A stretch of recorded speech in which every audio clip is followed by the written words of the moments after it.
welcome back to my channel. This is Amber's World. If you are new here, welcome. I'm so glad that you found me. I'm so glad you took a chance on this video. And if you are not new here, well, of course, welcome back. Make sure that you like, comment, and subscribe to this channel if you like what you see today. So let's just get into it because I have quite a lot to say. So my IOE. The last time y'all saw me, I graduated with my wings from flight attendant training, and that was awesome. That was a wonderful experience. If you haven't checked out those vlogs, definitely check them out after you watch and like this video. And so after you graduate with your wings, the next step is your IOE, which stands for Initial Operating Experience. And what that means is it's basically on-the-job training. You spend all this time in a classroom and in a hot room doing different drills, and it's time to put all of those things into practice. And it is a very nerve-wracking experience. Most people quit during their IOE.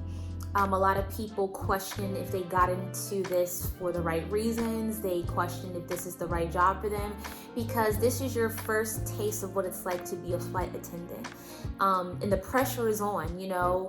You don't really spend much time inside of an aircraft when you are going through flight attendant training, at least for me. And this is also on the regional level. So I'm sure there are differences with that.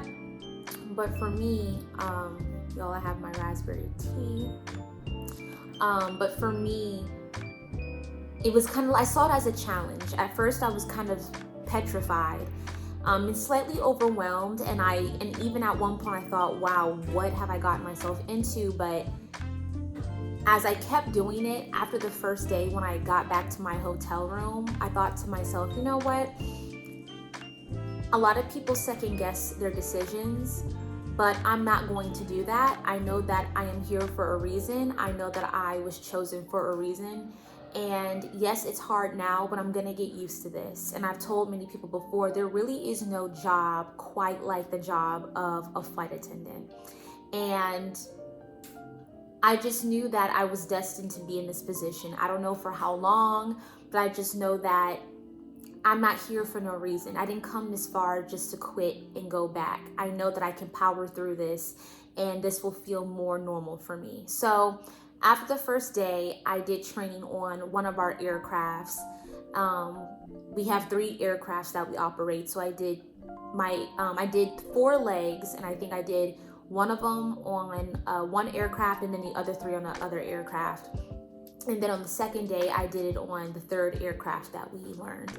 So the first day was kind of, it was a lot, y'all.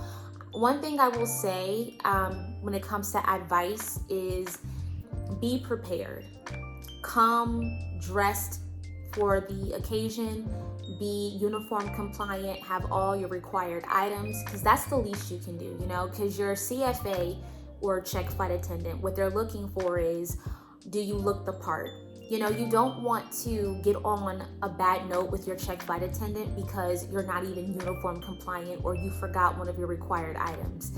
Be prepared, because when you get on that aircraft, you don't want to automatically be on your CFA's bad side because you couldn't even, you know, wear the right watch, or, you know, you forgot your pen, you forgot your passport. Really have all the things that you need with you. Have your tools available, and that way your check flight attendant can be like, okay, you know, first impressions, when people see you for the very first time, they're not going to be looking for your shining personality. They're going to be looking at what you look like. So one thing that I noticed with my check flight attendants is that they complimented my uniform. They said, wow, you look great. Your uniform is amazing. They checked to see all the required items that I was supposed to have. I had them all. So immediately I kind of saw my check flight attendants very, you kind of see them like loosen up, and you can see that they were kind of already impressed. And you know, you want to give your check flight attendant that feeling of, okay, I have a good one. I have a good trainee. Ooh, I'm talking a lot. Sorry y'all if I'm talking too fast. I just want to get straight to the point, and I don't want this video to be longer than what it is. Do not freak out, okay? They're not expecting you to be an expert.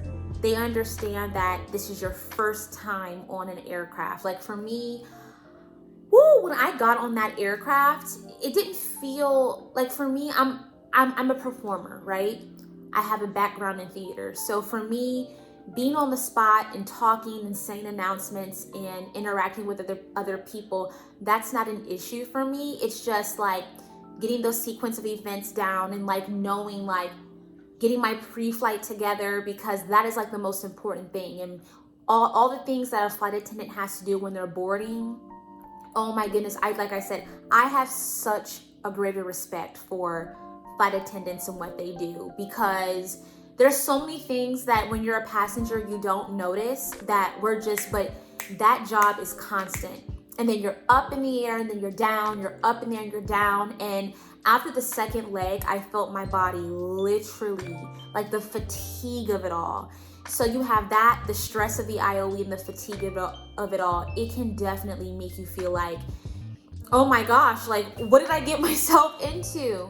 But by the second day, and I'll get more into the second day, I felt a lot more confident. You got this. With the aircrafts that require 2 flight attendants, my thing was, okay, I don't want to let the more senior flight attendant down. I don't want them to feel like, okay, all right now, because everyone is different. So I'm definitely more nervous with the aircrafts that require more people. The CRJ 900 and 700, those require 2 flight attendants. I just don't ever want the other flight attendant to feel like, oh boy, I don't want that pressure to be on me. I can already tell that the 200 is gonna be like my favorite aircraft to fly on, because it's just you're by yourself, and the flights on the 200, at least from my base, are pretty short flights. So that brings me to the second day. The second day, I've had a taste for the first day, and I just felt really determined to really rock it on the second day of my IOE. After I've been thrown into the wolves, I feel a lot more confident. So it was kind of like the same thing. Kind of had that muscle memory. I felt a little bit more confident about what I was doing, and I was ready to go. Like, I know that it's the 200. It's a little bit more intimate setting. It's a smaller plane, and all eyes are on you because you're the only flight attendant on that aircraft. So I really took the time to breathe, put all my nerves aside, and really have more confidence in myself. Have confidence in yourself, okay? Like, do not get into your head. Do not overthink it, because you know your information. I knew that I knew my stuff. I just needed to breathe and really concentrate on what I was doing. And after I did that, y'all, I dominated. Y'all probably like, she ain't take one sip of her tea. Here's the thing, right?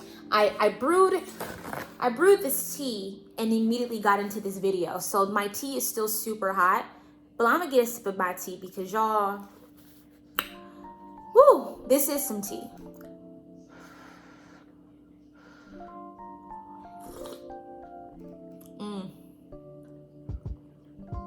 Okay, let me get back into it. So the second day, CRJ 200.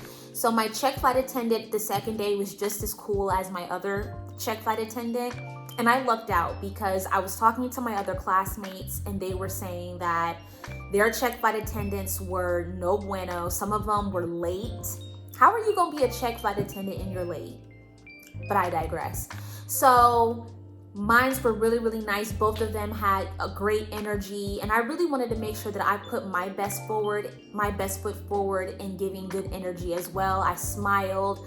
I seemed energetic. I was ready to learn and be teachable. Don't talk over your check flight attendant. Listen and learn. Let them coach you. Let them lead you, because it's a lot. Exude that you want to be there, exude that you're excited, exude that you're confident, and exude that you want to learn and you want to be good, because teachers, anyone who teaches, they can sense that, and they feel like they really want to nurture you, and they really want you to succeed in there, and they're willing to be more patient with you that way. By the end of my IOE, I felt like, okay, I can do this. I can do this. I can live this life. I can live this lifestyle, and this is for me. You will definitely know if this is the job for you by the end of your IOE. Trust me, okay? My check flight attendant on the second day was like, yeah, a lot of people quit during their IOE because they realize, you know, either this is for you or it's not. And I think that's the perfect time to step out of it versus forcing yourself to stay in it and hating your job throughout it. So I'm just really happy and relieved that I felt like, okay, I can do this. I have the personality to be a flight attendant. I'm very independent. I'm good with change and adaptability. And I like the fact that I don't know where I'm going, and being in a different place and not being here where I'm based at and feeling like I'm just going through the regular. Like, I'm the type of person, I like change. And I thought that I was the type of person that wanted to be in one place and be settled in one thing, but I'm really not that type of person. I get bored really easily. And I feel like this is the type of job where I will never get bored because this job is so unpredictable.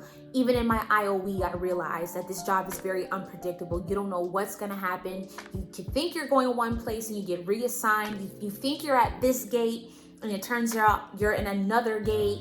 You know, you thought your layover was gonna be 4 hours, but it changed and you might be here. And I like the thought of always needing a passport because you thought that you were going to Miami, or you thought you were going to New York, but it turns out they need you to go to Canada. Like, I love that. Like, I love the thought of that. And I think that now that I have the pressure of just being a flight attendant and being a good one, I think that now that a little bit of that pressure is off, I feel like I can really make this job and turn it into my own. I know that once I get my first assignment alone, I'm still gonna be nervous, and I know that that feeling's gonna be different because I'm not gonna have anybody with me to guide me. But I don't know. I just feel like now that the IOE is over, I feel confident that I can do it. I can learn on my own. I'm willing to make those necessary stumbles and fumbles, as long as I'm not breaking a FAR, of course. But I think that I can do this, y'all. I think that I can do this. And again, if you are watching this video and if you are still aspiring to be a flight attendant, or you just got your CJO, and you just finished training. You just finished training and you're waiting to get your IOE, or you're waiting to start your IOE. Wherever you're at in your process, I just want to say that hold on. If this is a dream of yours, don't forget your why. That was something that my teacher in training kept on saying. Don't forget your why. Don't forget why you chose this field and you chose this career, because it is more than a career. It truly is a lifestyle, and it is an adjustment. I still feel like I'm adjusting, but it hasn't been anything that I felt like I couldn't handle yet. So I'm gonna stick with it. So what happens to me now? The IOE is over and I passed. Woo! Yes, y'all, I passed. I did pass my IOE. I'm really proud of myself.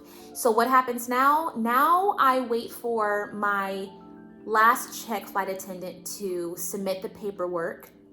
And then from what it looks like, because I know that my classmate told me this happened to her, it looks like I'm going to be waiting for crew scheduling to contact me and let me know what my schedule is going to look like for the rest of this month.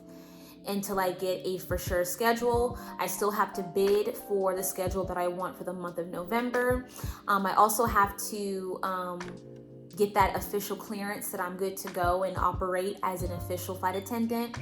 I now wait for my FAA card to come in the mail, which is going to be really exciting. And what else am I waiting for? Oh, and then waiting for my KCM, my known crew membership to go through. And that's it. And then I'll officially be within my 6-month probationary period. And yeah, y'all, it steps to this. But if you can get through training, everything else will fall into place. Just believe in yourself, know what you're doing, remember all the things that you were taught, and you'll be good. All right, y'all, so I'm gonna end the video there. Hopefully this video wasn't too long. Please like, comment, and subscribe. I hope that the information that I given to you was helpful and insightful for you. Let's check the hair. Let's check the hair. Yes, yes. Until next time, bye.